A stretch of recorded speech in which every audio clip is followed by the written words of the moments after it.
funding provided by the National Science Foundation. Hi, my name is Destiny King. I'm a graduate student in the chemistry program at Delaware State University. Hi, I'm Julian Brown, a graduate student in the chemistry department at Delaware State University. And we're both members of the NRT program, and today let's talk about computational drug discovery. In the past, drug discovery looked like this. You would have to get a pipette, get a tip, and then you have to test thousands of compounds until you eventually found one that worked. You would see a color change when you found a compound that worked, and then you can start doing further research with that compound. You would know one worked when you saw a reaction in your vial. A process like this can take 5 to 10 years, but with machine learning, it can take 5 to 10 minutes. So what is machine learning? Let's find out. So, what is machine learning? Machine learning is a type of data science dealing with artificial intelligence. It can be used for many different purposes. With machine learning, you can create a model, give it a set of information, and with that information, it'll be able to create a simulation to predict different outcomes. In a sense, you can tell it to predict unknown information by giving it known information, and this is what we are using for new medication discovery. Your machine learning model won't come knowing anything and everything. It has to learn first. You need to collect information it needs to be able to make the predictions. For drug discovery, a database like CHEMBL is a good place to start. CHEMBL is a database of bioactive molecules with drug-like properties. It contains over 2 million bioactive compounds and almost 5,000 targets, with more being added daily. Now, we are going to show you how to get the bioactivity information needed for machine learning. In my lab, I'm researching epilepsy, and one of the targets is the metabotropic glutamate receptor subtype 5, also known as mGluR, that is found in the central nervous system. The idea is if this receptor is inhibited, it can stop epileptic seizures from starting.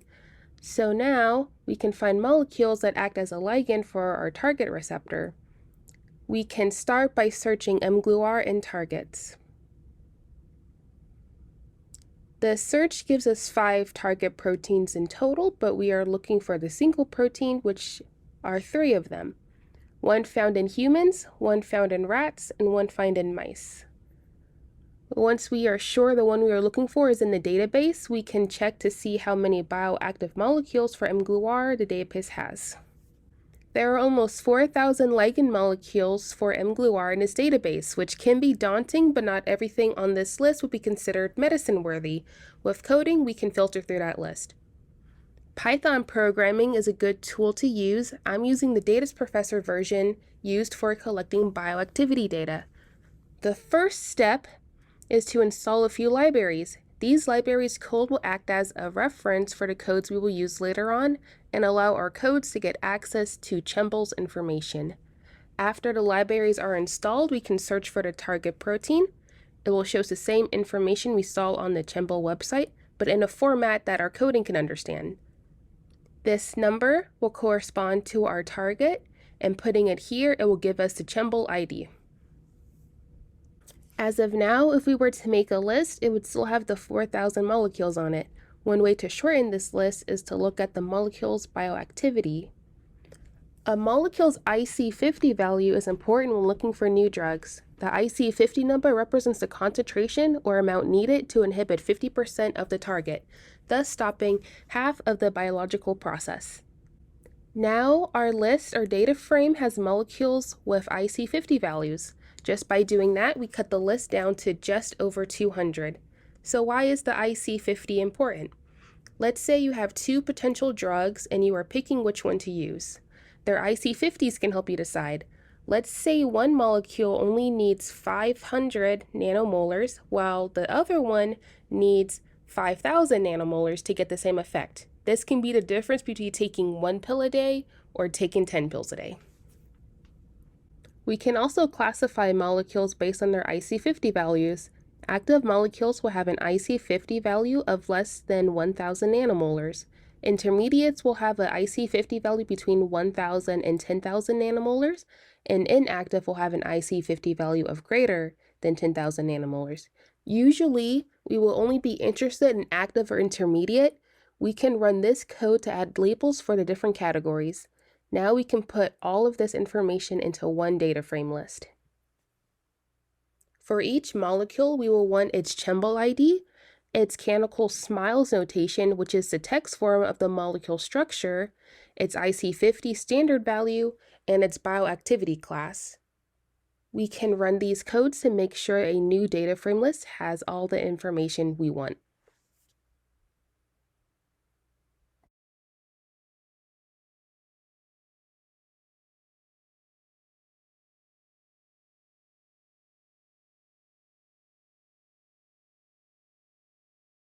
Now we can download the list. Molecules on this list could be tested as new drugs, or you can give this data to a machine learning model. With this information, the model can find new molecules not present in the database. As Destiny demonstrated, machine learning can be used in identifying medicine that are effective in drastically shortened timeframes compared to previous methods. However, this is not the limit to what machine learning can do. A few components that companies and developers are looking to use machine learning on are storing and analyzing. Improving medical development techniques require not only an extensive amount of time, but large amounts of data to complete. Accomplishing this would lead to improvements on biomarkers, patient treatment, and database creation. When doctors are treating patients, they use a method similar to trial and error, where they will recommend a standard treatment based on experience and accumulated knowledge that they hope the patient will respond well to. However, patients' diverse physiology sometimes make it hard for doctors to determine the correct method to treat certain illnesses or even identify them quickly. This is where machine learning can assist medical professionals. Developers have begun designing deep learning software that can store, analyze, and be used to predict therapeutic methods for a patient using an immense amount of data that comprises of the patient's history, case studies, and relative research papers on medical techniques. The model can be used to connect relevant information about biological entities such as genes, symptoms, diseases, proteins, tissues, species, and candidate drugs that can all have an effect on the choice of patient care. This is achieved using natural learning process, a combination of statistical, machine learning, and deep learning models to form a type of computational linguistic, allowing computers to analyze data like a human would. An important part of medical studies is looking at the drug-protein interaction, which consists of target and non-target areas. Target areas, meaning the drug's intended area of effect, are well studied. However, because of the countless interactions that happen with non-target areas, it becomes complicated to compile data that would fill in the gaps found in drug-protein interactions. Machine learning techniques have been found to fill in these gaps using their ability to specifically analyze the diverse movement of drugs and proteins in non-target areas and create models of the effects. By plugging data related to the drug and protein into natural learning processes, the information is organized and better data on the drug-protein interaction can be observed. This information can also be used in another part of drug development, which is repurposing of previously synthesized drugs. As we previously stated, drug synthesis takes a really long time to complete, but researchers are looking at pre-existing medicines to treat different diseases based on their non-target areas, which can only be accomplished cost-effectively by filling in the gaps of non-target areas that drug-protein interaction databases lack, and improving data on biomarkers, another key component in drug development and testing. A biological molecule found in blood, other bodily fluids, or tissue that is a sign of normal or abnormal processes or a condition or disease. A biomarker may be used to see how well the body responds to a treatment for a disease or condition, also called molecular marker or a signature molecule. These different aspects can all be improved upon with machine learning, interpreting data using the natural learning process. With biomarkers used to identify diseases and conditions, developers have been crafting software that analyzes a large number of possible cancer cells to determine which ones will become cancerous. The software will look at the behavior of cells, for example, rate of division and nutrients consumption, and highlight the cells that have similar behavior to previously studied cancer cells in the patient and throughout research, making it easier for oncologists to find and remove clusters of cancer cells before they can form or spread. Another use of machine learning in improving biomarkers is addressing the issue with safety in modern medicine. It has been proven that medicines today are not any safer than their older counterparts, even with all the improvements to drug development. This is partially due to being unable to record a good number of biomarkers. Current methods that researchers have used to catalog the protein-protein index interface are outdated and can't paint a complete picture of a drug's effect on protein interaction.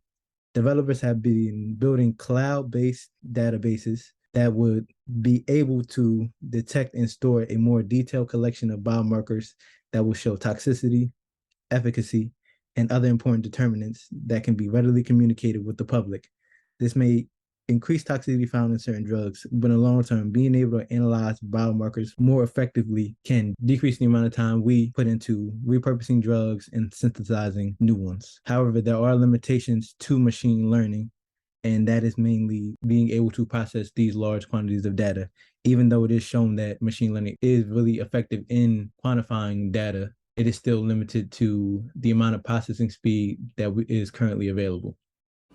Hope you enjoyed the video. And thanks for watching. Bye. Funding provided by the National Science Foundation.